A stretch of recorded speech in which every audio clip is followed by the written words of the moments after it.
Assalamu alaikum Assalamualaikum warahmatullahi warahmatullahi wabarakatuh. wabarakatuh. May the peace, mercy, and blessing of Allah subhanahu wa ta'ala be upon all of you. My respected police officer and my dearest and nearest all brothers and sisters, especially the students of school, college, university, as well as madrasa. Today, the Almighty Allah gave us a great chance, a great opportunity to increase our Islamic knowledge, to enhance our Islamic knowledge, which is compulsory for every man and woman. Hazrat Muhammad, peace be upon him, said, Talabul ilmi faridatun ala kulli muslimin. Get Islamic knowledge is compulsory for every man and woman. সকল প্রশংসা সেই আল্লাহর যিনি এক এবং অদ্বিতীয়, যিনি আসমান, জমিন, চন্দ্র, সূর্য, গ্রহ, নক্ষত্র, নদী, নালা, খাল, বিল, ভূচর, জলচর সবকিছু সৃষ্টি করেছেন এবং মানুষকে সৃষ্টি করে তিনি ঘোষণা করেছেন যে মানুষকে আমি সুন্দরভাবে সৃষ্টি করেছি। আল্লাহ সুবহানাহু ওয়া তাআলা বলেছেন কুরআনের মধ্যে, এটা উল্লেখ আছে পবিত্র কুরআনের মধ্যে সূরা ৩ সূরা নম্বর ৯৫ আয়াত নম্বর ৪। সেখানে আল্লাহ সুবহানাহু ওয়া তাআলা বলেছেন লাকাদ খলাকনাল ইনসানা ফি আহসানিত তাকবীম। I have created the mankind in the highest level of structure. আমি মানুষকে সৃষ্টি করেছি সবচেয়ে সুন্দর আকৃতিতে। সেই আল্লাহর জন্য সকলে উচ্চ স্বরে ভক্তি ভরে একবার বলবো আলহামদুলিল্লাহ। আলহামদুলিল্লাহ। অতঃপর কোটি কোটি দরুদ ও সালাম প্রবাহিত হোক, বর্ষিত হোক, অর্পিত হোক, নাজিল হোক সেই নবী মুস্তাফার উপর, যিনি আজ থেকে প্রায় 1450 বছর আগে মরুভাষিত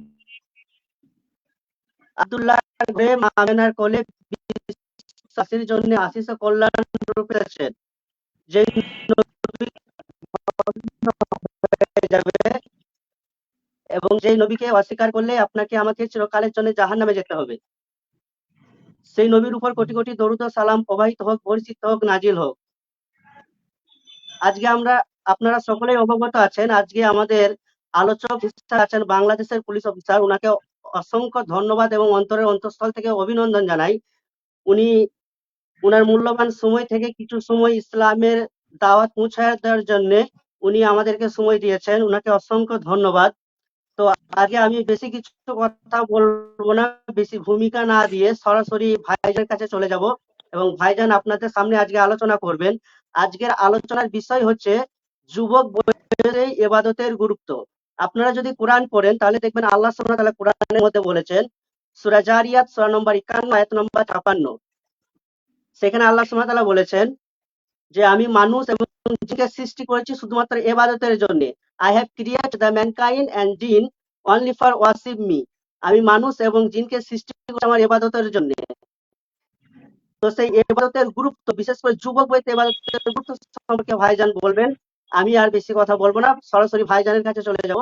ভাইজান আপনি আপনার মূল্যবান সময় দিয়ে কিছু আলোচনা আমাদের সামনে পরিবেশন করুন।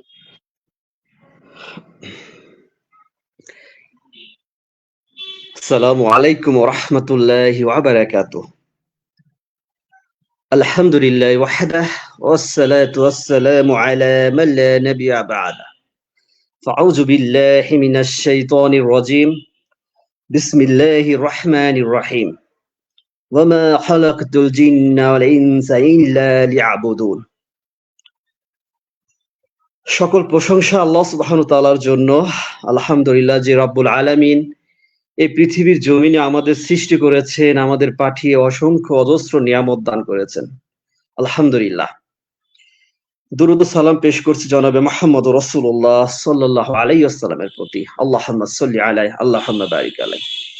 সম্মানিত দেশ ও দেশের বাহিরে যে সকল প্রবাসী ভাইরা যারা দেখছেন লাইভটা, আলহামদুলিল্লাহ আপনাদের সকলের কাছে কৃতজ্ঞ থাকছি এই জন্য যে দিনের কথার জন্য, আল্লাহ সুবহানাহু ওয়া তাআলার জন্য সময় পার করা এটা সবার সৌভাগ্য জীবনে হয় না। আলহামদুলিল্লাহ। আসলে আজকে দিনের আলোচনার বিষয় হচ্ছে যুবক বয়সে ইবাদতের গুরুত্ব। আমরা সকলে জানি, আমি যে কথাগুলো যেটা বলবো এটা আমার কোনো কথা না, এটা আল্লাহ সুবহানাহু ওয়া তাআলার কথা, আল্লাহ সুবহানাহু ওয়া তাআলার নির্দেশ। এটা আল্লাহর পক্ষ থেকে সারা পৃথিবীর জমিনের মানুষকে অবগত করার চেষ্টা করব। ওমা তৌফিক ইল্লা বিল্লাহ।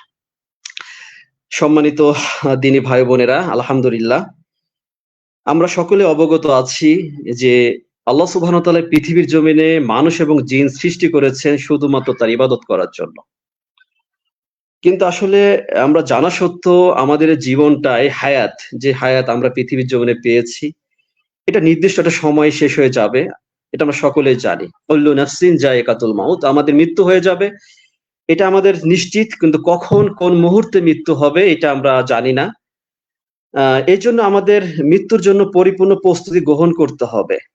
এই মৃত্যুর জন্য পরিপূর্ণ প্রস্তুতি গ্রহণ করার প্রস্তুতি হচ্ছে আল্লাহ সুবহানাহু ওয়া তাআলার পরিপূর্ণ ইবাদত করে তার নিকট ফিরে যাওয়া। এটা হচ্ছে আল্লাহ সুবহানাহু ওয়া তাআলার পরীক্ষা। তা আসলে আমাদের জীবনে আমরা শয়তানের ধোঁকায় পড়ে গিয়েছি, যেহেতু শয়তান পৃথিবীর জমিনে মানুষকে নানানভাবে ধোঁকা দিচ্ছে। সামনে পিছনে, পূর্ব পশ্চিম থেকে নানানভাবে শয়তানের ধোঁকায় পড়ে গিয়েছে। সবথেকে যেটা আমরা জানি যে যুবক বয়সের যে ইবাদত আমরা জানি যে অতি বেশি গুরুত্ব, যে বিষয়ে আমি আলোচনা করছি, যে আল্লাহ সুবহানাহু ওয়া তাআলা কিয়ামতের মাঠে ৭ শ্রেণীর মানুষকে আরশের ছায়া দেবে। তার মধ্যে হচ্ছে সেই ব্যক্তি যে যুবক বয়সে ইবাদত করে, যুবক বয়সে আল্লাহ সুবহানাহু ওয়া তাআলা পরিপূর্ণ ইবাদত করে রাসূল সাল্লাল্লাহু আলাইহি ওয়াসাল্লাম সুন্নাত আদর্শকে জীবনে আঁকড়ে ধরে গ্রহণ করে মৃত্যুর স্বাদ গ্রহণ করে। সুবহানাল্লাহ। যুবক বয়সের ইবাদত, যৌবন বয়সের ইবাদত এত দামি, কিন্তু এই সমাজের, এই পৃথিবীর জমিনে অজস্র যুবক শয়তানের ধোঁকায় পড়ে আজ পথভ্রষ্ট হয়ে নানান লালসার মাঝে, অশ্লীলতার মাঝে ডুবে গিয়েছে। যুবকের চিন্তা ধারণাগুলো এমন হয়েছে যে তার এখনো অনেক সময় বাকি আছে জীবনে। এইজন্য সে অপেক্ষা করছে ইবাদতের জন্য, যে আমি আজ নয় কাল পরশু একসময় করব। কিন্তু মৃত্যু এমন একটা বিষয় যে মৃত্যু সেই সুযোগটা দিচ্ছে না, দিবে না। এটাই মনে রাখতে হবে। আজ আমাদের সমাজে নানান পাপাচার, অশ্লীলতা ভরে গিয়েছে। চারিপাশে দেখা যাচ্ছে গান বাজনা, অশ্লীলতা, নানান রকমের মাদক, অনেক রকমের বিষয় ছড়িয়ে গিয়েছে। এটা কিন্তু দেখা গিয়েছে যে যুবক বয়স থেকে যৌবন বয়সের মানুষগুলো বেশি সম্পৃক্ত।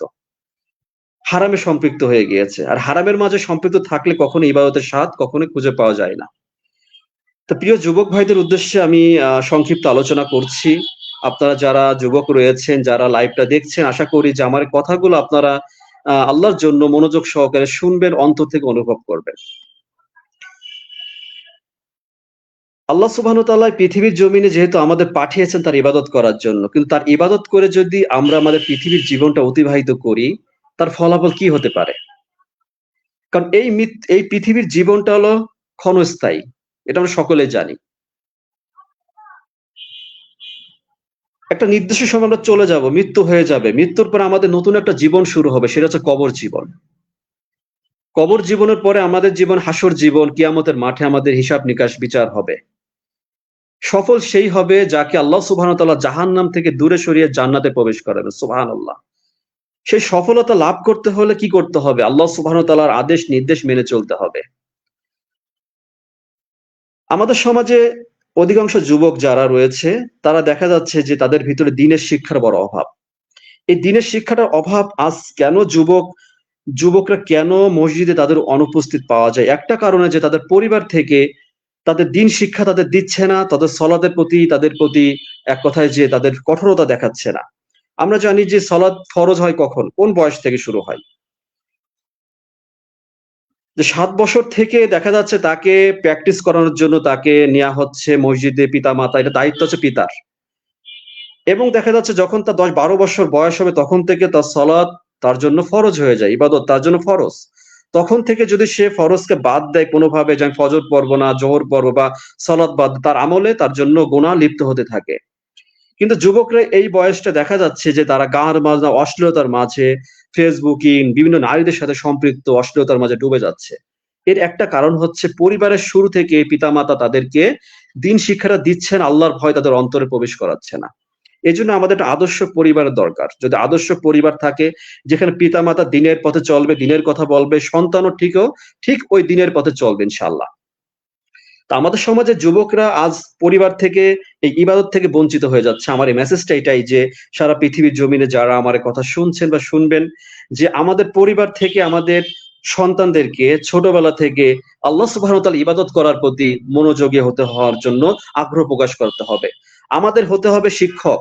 আমাদের সন্তান কিভাবে সালাত আদায় করবে, আমরা যেটা হাদিসে রয়েছে, রাসূল সাল্লাল্লাহু আলাইহি ওয়াসাল্লাম যে পদ্ধতিতে সালাত শিখিয়েছেন, আমাদের সন্তানদের সেই পদ্ধতি আমরা শিখাবো ইনশাআল্লাহ। তাদেরকে আমরা সালাত প্র্যাকটিস করাবো, তাদেরকে নামাজের প্রতি আগ্রহ দিব, তারা ইনশাআল্লাহ তাদেরকে ভাত না খেয়ে রাখবে যে তুমি না খেয়ে থাকবে, কিন্তু সালাত ইবাদত ত্যাগ করা যাবে না। সন্তানদের বলতে হবে যে নামাজ যদি না আদায় করো, আল্লাহর ঘরে যদি না যাও, তোমাদের খাওয়া দাওয়া বন্ধ, এমন হতে হবে পিতামাতাকে। এমনকি ওই বয়সে একজন মেয়েকে, কন্যা, যেসব যুবক যৌবন বয়সের, একই যে তোমাকে পর্দা করতে হবে, পর্দা ছাড়া তোমাকে বাইরে যাওয়া যাবে না, তোমাকে ইসলামী বিধান মানতে হবে, প্রতিটি পিতামাতার দায়িত্ব। তা যুবক বয়সের ইবাদত আল্লাহ সুবহানাহু ওয়া তাআলার কাছে অধিক প্রিয়, দামি। কিয়ামতের মাঠে সর্বপ্রথম আমরা জানি সালাতের হিসাব হবে। আল্লাহ সুবহানাহু ওয়া তাআলা কিয়ামতের মাঠে যুবক বয়সের, যৌবন বয়সের সালাতের হিসাব নিবেন। এটা আমরা সকলে বিষয়টা জানি। কিন্তু দুঃখের বিষয়, আমরা যুবক বয়সটাকে অবহেলা করে শয়তানের ধোঁকায় পড়ে এই সময়টাকে নষ্ট করে ফেলছি। যে অপেক্ষা করছে বৃদ্ধ বয়সে, সে বৃদ্ধদের অবস্থা যদি দেখা যায়, যে বৃদ্ধ বয়সে যারা সালাত আদায় করে, যারা আল্লাহ ইবাদত করে, তারা কি সেই আনন্দ পাচ্ছে? তারা কি সেই এক কথায় যে ইবাদতের স্বাদটুকু পাচ্ছে? কখনোই পাচ্ছে না। মসজিদে গেলে দেখা যায় যারা বয়স্ক ব্যক্তি, তারা সালাত চেয়ারে বসে আদায় করতেছে, তাদের রুকু হচ্ছে না, সিজদা হচ্ছে না, তারা বার্ধক্যের জন্য তারা আল্লাহর কপালটা ঠেকাতে পারছে না। এটা কত বড় একটা বঞ্চিত আল্লাহ সুবহানাহু ওয়া তাআলার ঘরে, যে এটা আমরা অনেকেই দেখি। আফসোস করি যে জীবনে একটা পর্যায়ে আমাদের যদি হায়াত থাকে, আমরা ফিরে যাব, আমাদের ওই বয়সে আমরা যাব। কিন্তু ওই বয়সে ইবাদত করার কোনো স্বাদ কেউ কখনো পায়নি, পাবে না। ইবাদতের স্বাদটা পাওয়ার জন্য যে বয়সটা আমাদের জন্য সব থেকে দামি, সেটা হচ্ছে যুবক বয়স, যৌবন বয়স। কিন্তু আমরা এই যুবক বয়সটাকে কি করছি? যুবক বয়সটাকে অবহেলা করছি। শয়তানের সব থেকে বড় প্রজেক্ট, আমি এর আগে অনেকের কাছে এই মেসেজটা দিয়েছি, বলি যে শয়তানের একটা প্রজেক্ট আছে ইবলিসের, সেটা হচ্ছে যুবকদের নিয়ে। কারণ শয়তান কখনোই চায় না যে যুবক আল্লাহর দিকে অগ্রসর হোক। শয়তান কখনোই চায় না যে যুবক আল্লাহর পথে যাক, আল্লাহ সুবহানাহু ওয়া তাআলা ইবাদত পরিপূর্ণ করুক। এই জন্য সে জমিনে নানান লালসা যুবকদের ভিতরে বেশি প্রভাবিত করে। গান বাজনা, অশ্লীলতা, দেখবেন যে যখন সে ফেসবুক, মোবাইলে যায়, তখন তার ভালো লাগে সিনেমা, নাটক, সিনেমা বা পাবজি, বিভিন্ন রকম গেমস, নানান রকমের বিষয় যুবকদের ভালো লাগে। কিন্তু তার কাছে দেখা যাচ্ছে দিনের বিষয়গুলো তার কিছু সময়ের জন্য হয়তো বা তার ভালো লাগতে পারে, কিন্তু এটা ক্ষণিকের জন্য, সে অনুভব করতে পারে না। সে অনুভব করতে পারতেছিল যার মৃত্যু খুবই নিকটে। যুবক বুঝতে পারছে না যে তার মৃত্যু খুবই নিকটে, চলে যেতে হবে। কারণ জন্মের সিরিয়াল আছে, জন্মের আজ, কিন্তু মৃত্যুর কোনো সিরিয়াল নেই। আমরা যেটা দেখি যে পৃথিবীর জমিনে অধিকাংশ ক্ষেত্রে আমরা যারা সামাজিক যোগাযোগ মাধ্যম ব্যবহার করি, যে অল্প বয়সের মানুষগুলো পৃথিবীর জমিন ছেড়ে চলে যাচ্ছে নানান অস্তিত্ব এক মাধ্যমে চলে যাচ্ছে। আমরা বলছি অমুক পানিতে পড়ে মারা গেছে, আগুনে পুড়ে মারা গিয়েছে, রোড অ্যাক্সিডেন্ট করেছে। মালাকুল মউত জান কবজ করবে একটা, যে কোনো একটা মাধ্যমে, তাকে কেউ দোষারোপ না করতে পারে। আমরা কখনো মালাকুল মউতকে দোষারোপ আমরা কখনোই করি না। আমরা তো মনে করি অমুক মারা গিয়েছে এভাবে, অমুক মারা গেছে সেভাবে, কিন্তু মালাকুল মউত ওইভাবে তার একটা মাধ্যমে জান কবজ করবে। আল্লাহ সুবহানাহু ওয়া তাআলা বলে দিয়েছে, যখন তার মৃত্যু যেখানে তার লেখা থাকে, সেইখানে সে যাওয়াটা প্রয়োজন মনে করে, এটা হাদিসে এসেছে, সে সেখানেই যাবে, তার মৃত্যু সেখানেই সংঘটিত হবে। তো প্রিয় যুবক ভাইরা আমার, আসলে এই কথা অল্প কথার বিষয় না। এটা যদি আমরা সারা জীবনও বলি একভাবে, এই কথা বলা শেষ নেই। তার সংক্ষিপ্ত বিষয়, সময়ের মূল্য আছে আমাদের রাত যেহেতু। এই জন্য আমার এই কথাগুলো আমি আবার রিকোয়েস্ট করছি, যারা লাইভটা দেখবে, যেখান থেকে হোক, এই কথাগুলো শুধু কান দিয়ে শুনলাম, এক কানে শুনলাম, এক কান দিয়ে বের করে দিলাম না। এটা বোঝার বিষয়, দিনের কথাগুলো হচ্ছে বোঝার বিষয়। এটা ওই যে ভালো লাগা শোনা, এটা গান হলো শোনার জিনিস, এটা হচ্ছে বোঝার বিষয়। আমরা অনেকে বলি দিনের কথা শুনে, আসলে ব্রাদার মোহাম্মদ শরীফ ভাই, আপনাকে ধন্যবাদ জানাচ্ছি, কথার মাঝে বলি, আপনি এত সুন্দর একটা বিষয় আমাকে আলহামদুলিল্লাহ সুযোগ দিয়েছেন ভাই। এটা আমি আসলে খুবই খুশি ভাই, যে আসলে যুবকদের নিয়ে কথা বলতে পারছি ব্যক্তিগতভাবে। আসলে এই জন্য বলি যে আমাদের জীবনের ক্ষেত্রে আমরা আসলে কিছু সময়ের জন্য হয়তো মনে করে যে ইবাদতটা, যেমন রমাদান মাস আসলে যুবকদের দেখা যাচ্ছে মসজিদে উপস্থিত অনেক বেশি পাওয়া যায়। এমনকি 27শে রমাদান আমাদের দেশে যেরকম অনেকে বলে কদরের রাত, আসলে তো না। আমরা জানি যে রমাদানের শেষ দশক হচ্ছে কদরের রাত, যে কোনো রাত হতে পারে, কিন্তু অনেকে যুবক দেখা যাচ্ছে মসজিদটা ভরে যায়। যুবক দেখা যাচ্ছে জুমার দিনে সালাত আদায় করে, আর যাই হোক না কেন, অনেক যুবক জুমার দিন সালাত আদায় করে, বা শবে বরাত উপলক্ষে নির্দিষ্ট করে দিনকে তারা ইবাদতকে বেছে নিচ্ছে। কিন্তু তারা এটা বুঝতে পারছে না যে 5 ওয়াক্ত সালাত আদায় করতে হবে, এটা তার জন্য ফরজ। ইসলামের যে ফরজ বিধানগুলো আছে, এটা মানার সময় হচ্ছে যখন থেকে তার ইবাদত ফরজ হয়ে যায়। কিন্তু সে ফরজ হওয়া সত্ত্বেও জীবনের সময়টাকে নষ্ট করে ফেলছে কেন? এক হচ্ছে পিতামাতা তাদেরকে বাধা দিচ্ছে না। পিতামাতা তাদেরকে ছেড়ে দিয়েছে, সেই ইবাদত করছে না, পিতামাতাও তাদেরকে বাধা দিচ্ছে না। ছেলে কনসারে যাচ্ছে, অশ্লীলতার মধ্যে ডুবে যাচ্ছে, দেখছে, কিন্তু পিতামাতা নিষেধ করছে না। কিয়ামতের মাঠে ওই পিতামাতাও ওই সন্তানের জন্য জাহান্নামে নিক্ষেপ হবে। ওই সন্তানের জন্য পিতামাতা সেদিন থেকে যাবে। এজন্য আমাদের যারা পিতামাতা হয়েছি, যারা আমাদের সন্তান আছে, আমি আবারও বলছি যে আমাদেরকে আদর্শ পরিবার গঠন করতে হবে। আমাদের সন্তানরা আমাদেরকে সতর্ক করবে যে বাবা আপনি সালাত আদায় করেন, বাবা আপনি এই দিনের এই কথা এই পথে চলেন, হালাল পথে চলেন, আপনি হালাল রিজিক গ্রহণ করেন। কিন্তু আমরা তো উল্টো দিকে চলে যাচ্ছি। সন্তানের চাওয়া পূর্ণ করতে যে অনেক পিতার অবৈধ টাকা ইনকাম করছে, স্ত্রীর চাওয়া পূর্ণ করতে যে অবস্ত্র স্বামীরা অবৈধ টাকার পয়সা ইনকাম করছে, কিন্তু মৃত্যুর পর এটা কোনো কাজে আসবে না। এই যে আমরা জানি নেক সন্তান কাজে আসবে। আমি এর মাঝে একটা অনেক আলোচনায় বলি যে নেক সন্তান পীরের থেকেও দামি। পীরের দোয়া সারা পৃথিবীর জমিনে সমস্ত বুজুর্গের দোয়ার থেকে নেক সন্তানের দোয়া তার মৃত্যুর পরের জীবনে কাজে আসবে। খুবই দামি বিষয়। এই জন্য নেক সন্তান, সেই সন্তানকে আমাদের ছোটবেলা থেকে দিনী শিক্ষা অর্জন করাতে হবে। এই জন্য যুবকরা আজ যে পথভ্রষ্ট বা ভুল পথের দিকে আছে, এর জন্য পরিবার সব থেকে বড় এটা একটা দুর্বলতা। পরিবার এটা সব থেকে দায়ী। পরিবার তাদের প্রতি আগ্রহ দিচ্ছে না। অনেকে মনে করে যে মাদ্রাসায় যারা পড়াশোনা করবে জেনারেল লাইন থেকে, না, জেনারেল লাইনের শিক্ষা যে সারা পৃথিবীর জমিনের সমস্ত শ্রেণীর মানুষ প্রয়োজন। এই যে আমরা পুলিশে চাকরি করি দেশের আইন শৃঙ্খলা রক্ষা করার জন্য, দেশের অপরাধ নির্মূল করার জন্য, আমরা সজাগ থাকি, আমরা কষ্ট করি, আমরা অনেক পরিশ্রম করি, সেটা আল্লাহকে সন্তুষ্ট করার জন্য। এটা একটা ইবাদত। যদি হালাল রিজিক গ্রহণ করা হয়, যে চাকরি করি, অনেক কথা বলতে পারে যে আমি তো বলি যার মানে আল্লাহর ভয় না সে হারাম খাবে, সে হারামে সম্পৃক্ত হবে। এটা মানুষের চিন্তা, এটাই দিন। এই দিনকে যদি বুঝতে পেরেছে সেই দিনে সঠিক পথে চলতে পারবে। আর যে বুঝতে পারবে না সে সারাটা জীবন শুধু তর্ক বিতর্কের মাঝে জীবনটা শেষ করবে, কিন্তু প্রকৃত দিন খুঁজে পাবে না। তা এই জন্য আসলে আমাদের আগে নিজে ভালো হতে হবে। দেখা যাচ্ছে আমাদের সমাজে বিশেষ যুবকরা নানান মাদকে সম্পৃক্ত। আমরা যারা প্রশাসনে রয়েছে আমরা দেখি যে যুবক বয়সে নানান মাদকে সম্পৃক্ত, চুরি ডাকাতি, তারা ইপটিজিং করছে। সমাজে অপরাধের ক্ষেত্রে যুবক যৌবন বয়সটার মানুষই বেশি, কারণ তাদের মনে আল্লাহর ভয় নেই, তাদের ভিতরে আল্লাহর ভয়টা প্রবেশ করছে না, তারা সাধারণ মনে করছে। কিন্তু আল্লাহকে ভয় করতে হবে, মৃত্যুকে স্মরণ করতে হবে। আল্লাহ সুবহানাহু ওয়া তাআলা হিদায়াত পেতে হলে আমার একটাই মেসেজ, এটা সবাই জানি, যে অধিক বেশি নিজের মৃত্যুকে স্মরণ করতে হবে এবং আল্লাহ সুবহানাহু ওয়া তাআলার ভয় মনে স্থাপন করতে হবে। শুধু ভয় মুখে না, অন্তরে রাখতে হবে যে আল্লাহ সুবহানাহু ওয়া তাআলা সবই দেখে। এটা আমাদের জানি আমরা সবাই যে আল্লাহ আমাদের সূরা মুলকে 13 নম্বর আয়াতে আল্লাহ সুবহানাহু ওয়া তাআলা এটা বলেছে, ওয়াসিরু কাওলাকুম আবিজারু ইন্নাহু আলিমুম বিজাতিস সুদূর। তোমরা তোমাদের কথা গোপনে বলো, চুপিচাপে বলো, প্রকাশ্যে বলো, আমি অন্তর্যামী। তার মানে আমাদের জীবনে আমরা সবকিছু যাই কিছু করি আল্লাহ সুবহানাহু ওয়া তাআলা জানেন, দেখেন।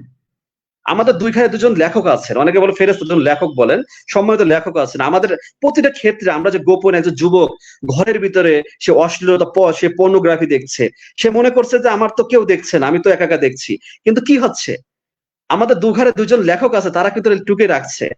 কিন্তু আল্লাহ সুবহানাহু ওয়া তাআলা বলেছে আমি বান্দা তোমাদের সমস্ত গুনাহ ক্ষমা করে দেব, শুধু শিরক ক্ষমা করব না। এই জন্য আমাদের জন্য সুযোগ রয়েছে।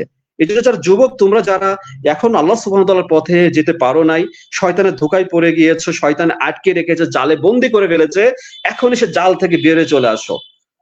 আল্লাহর প্রতি ভয় অন্তরে নিয়ে আসো, আল্লাহর প্রতি ভয় নিয়ে আসো যে মৃত্যুর পরে কি হবে। তোমাকে দিন শিক্ষা অর্জন করতে হবে যুবক, তোমাকে জানতে হবে মৃত্যুর পরে কবর জীবনটা কেমন হবে।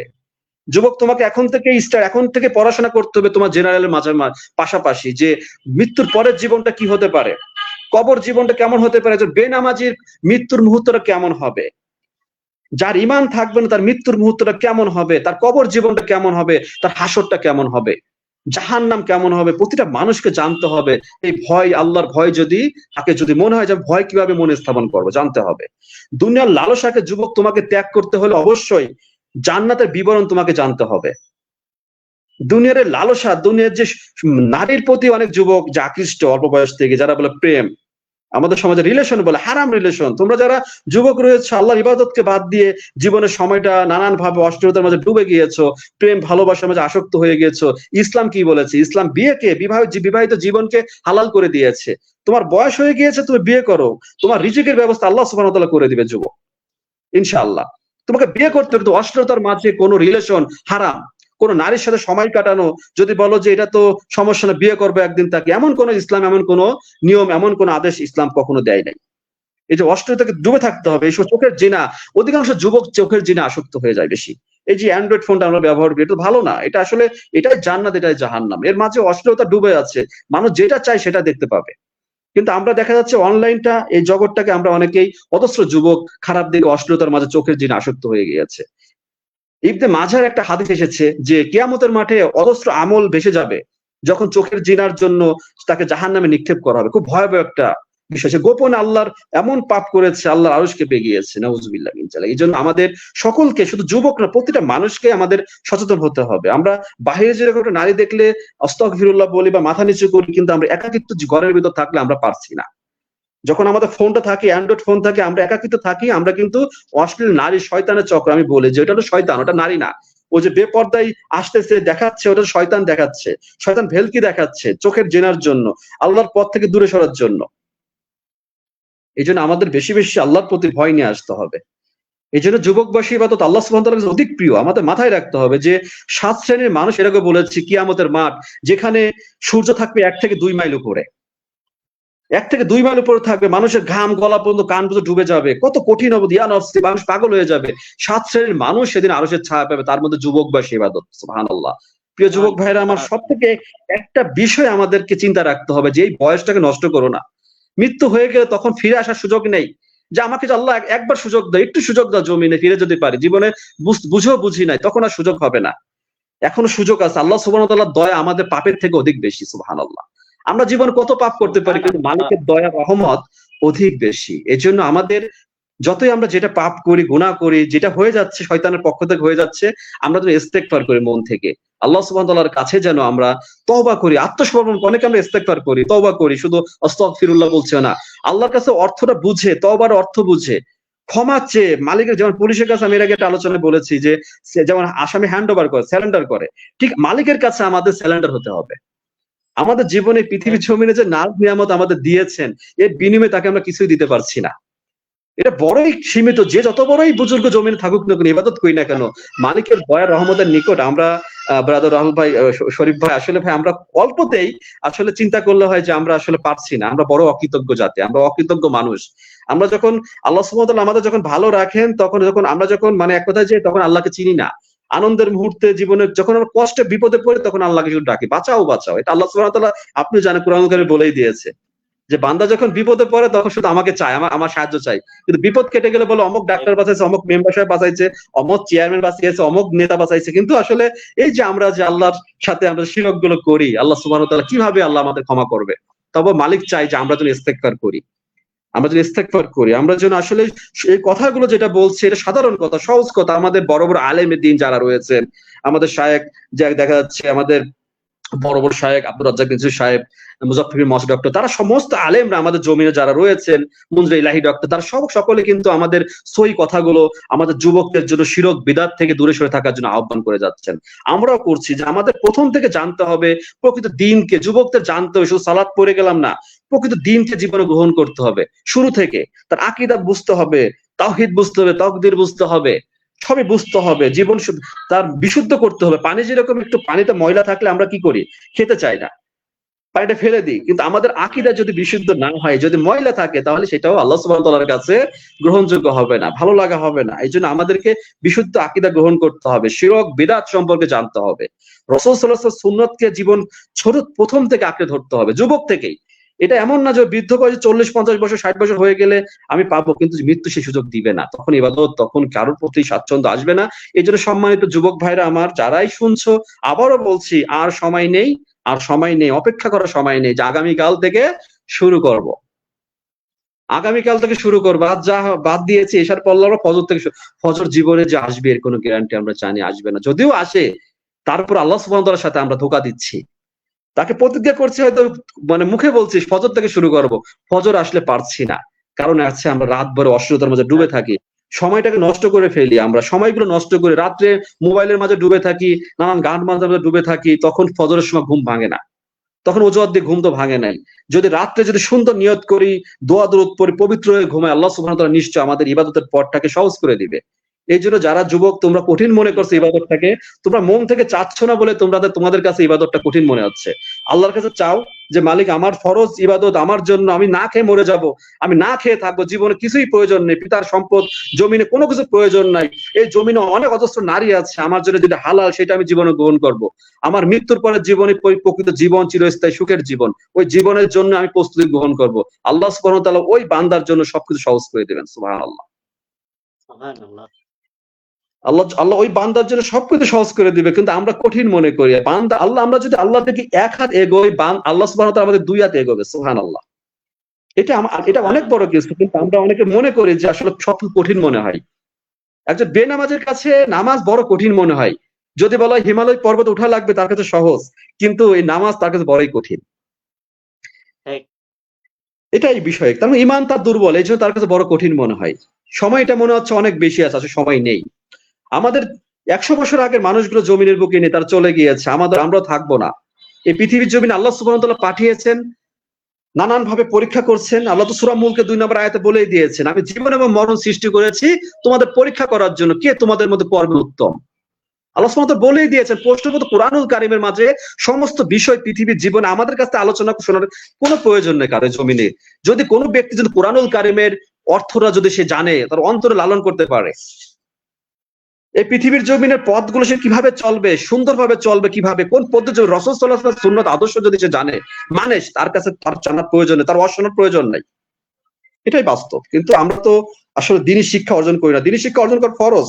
আর সমাজে সবাই চিন্তা করে আমি অনার্স মাস্টার্স কমপ্লিট করব, অনার্স শিক্ষিত হবো, ইংলিশ অনার্স করব, কোরিয়ান ভাষা শিখবো, এই ভাষা শিখবো, সেই ভাষা শিখবো।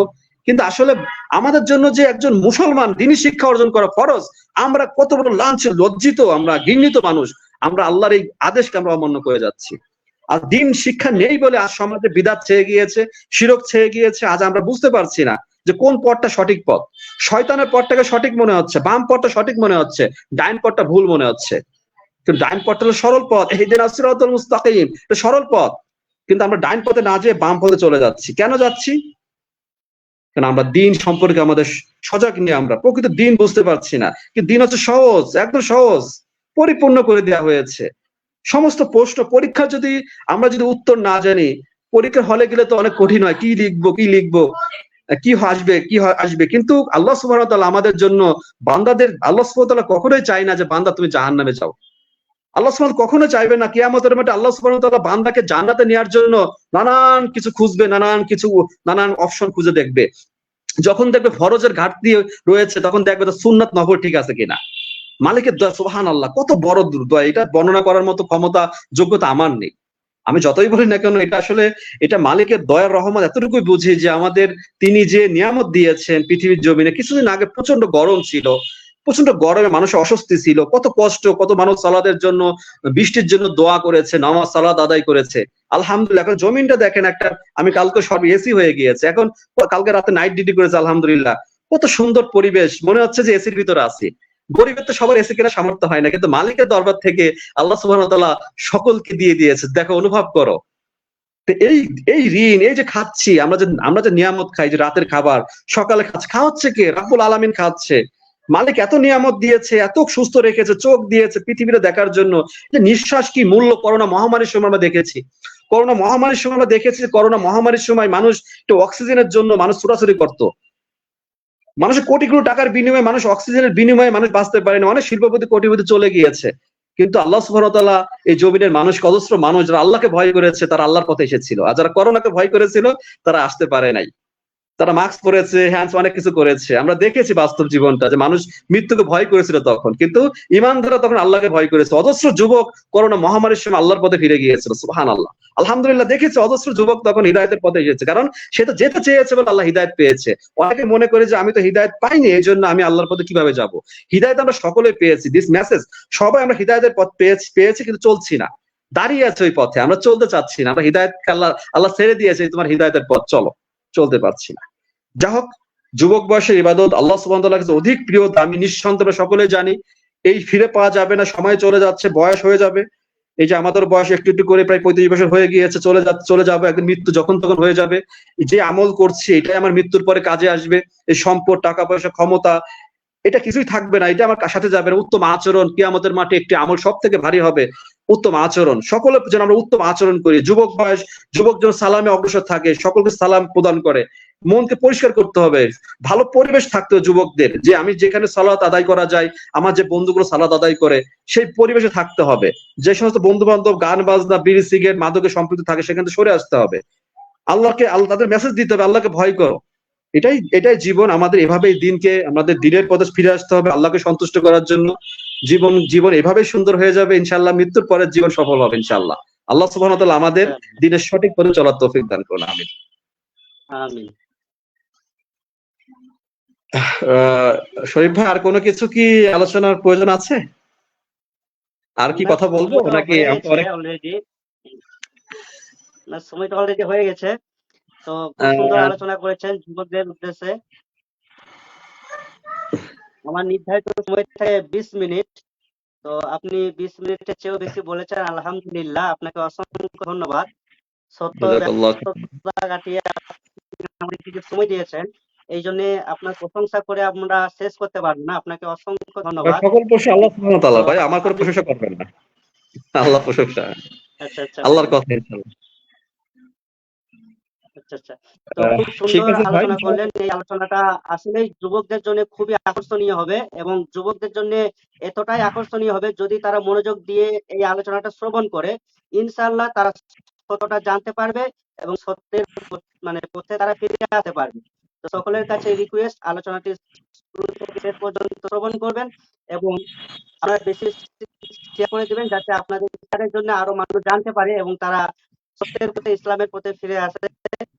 আর আপনাকে সর্বশেষে আবারও ধন্যবাদ, আপনার মূল্যবান সময় থেকে আমাদেরকে সময় দিয়ে এত সুন্দর একটা আলোচনা উপহার দেওয়ার জন্য। তো আজকের মতো আলোচনা এখানেই শেষ করব। তো ভাইজান, আপনার যদি কিছু বলার থাকে বলতে পারেন।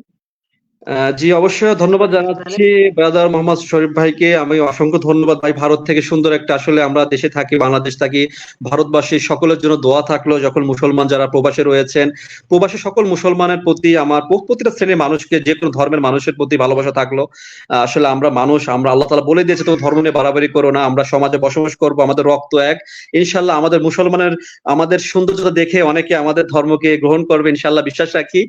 আর আল্লাহর পক্ষ থেকে কথা বলেছি, ভুল তো হতেই পারে শয়তানের পক্ষ থেকে। আল্লাহ যেন আমাকে ক্ষমা করে, আস্তাগফিরুল্লাহ। আমি যে কথাগুলো বলেছি এই কথাগুলো যেন আমাকে আল্লাহ তাআলা যেন মেনে চলা তৌফিক দান করেন। আমার জন্য দোয়া করবেন, আমি যেন আমিন। আগামীতেও যেন আপনাদেরকে দিনের কথা বলতে পারি।